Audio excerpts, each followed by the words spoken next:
guys, I'm Steve Toritas. Today I'm going to show you how to home out the windings on your compressor.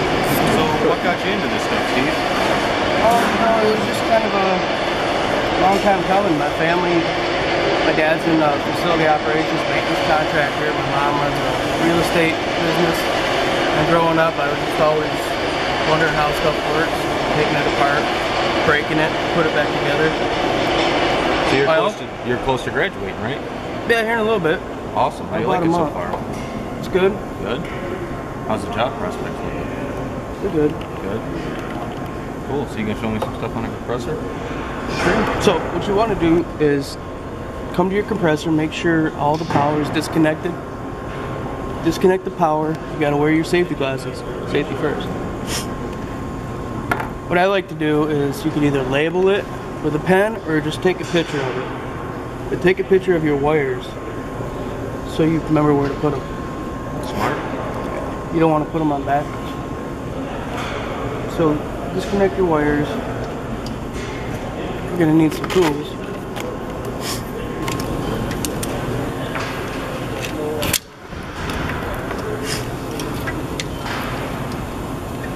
Move this out of the way.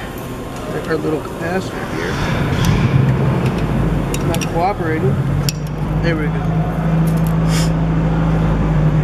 Now on your multimeter, you're going to want to set it to ohms.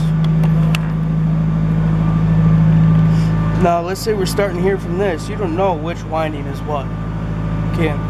There's no way to figure it out. You got three terminals. You got run, start, and common. Or to make it simple, you got 1, 2, and 3. And with your two leads, check from your first one, your second one, and get your number 6.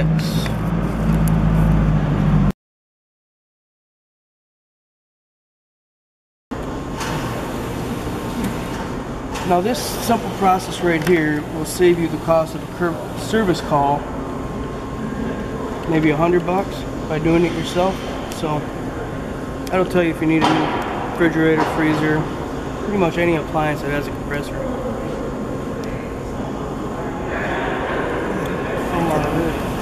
1 to 3. We got 1 to 3.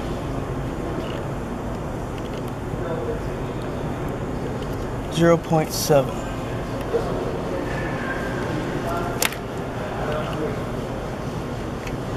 1 to 2, 5.9. 2 to 3, 6.6.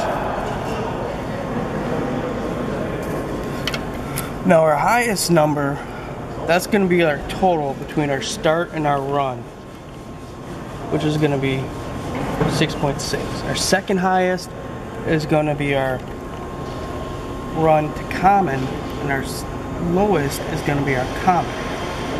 So we know 1 to 3 is our lowest, so that's going to be our common. Our 6.6, 2 to 3, is going to be our common to start. So this is our start. And our 5 to 9, that's going to be our run. So now that we got the numbers, we can look over here, which is which,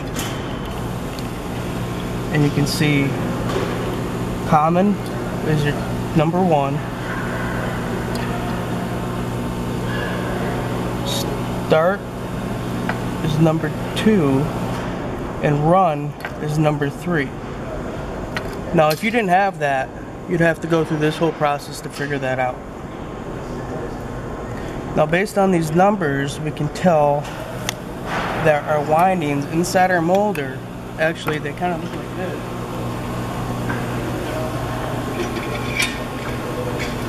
Got the windings inside of there. There's 3 individual ones, 3 sets.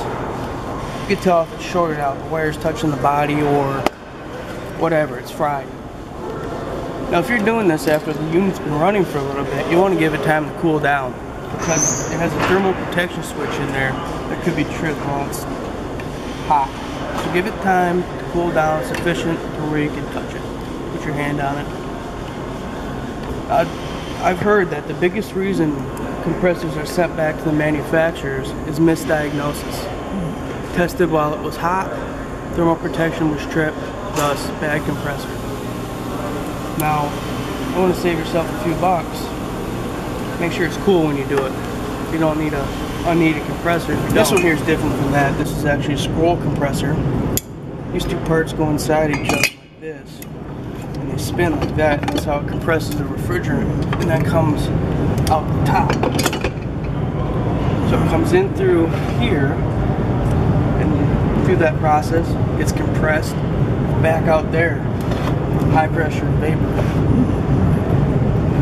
Well, when I first came to school, I thought it'd be neat to see the refrigeration cycle AC broke down, expanded view. So what I'm building here is an AC refrigeration process board, or refrigeration cycle. Here we have our compressor, like I've showed you, condenser, evaporator. We'll have our metering device in the middle, and eventually we'll have pressure gauges, valves, and this will give future students the close-up visual of how it works in the cycle of the process, and not just a compact unit that can be kind of confusing at times.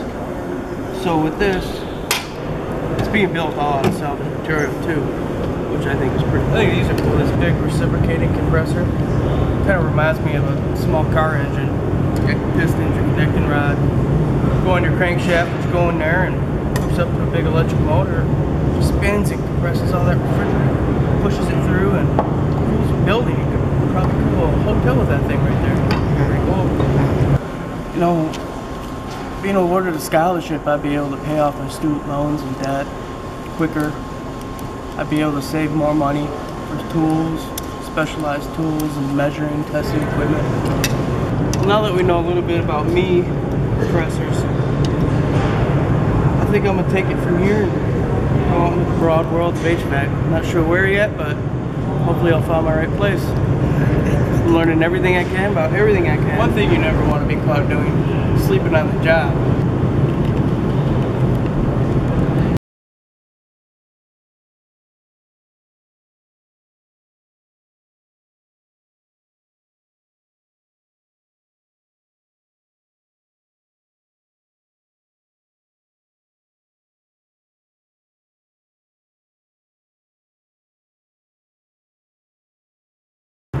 I'm Steve Toritas.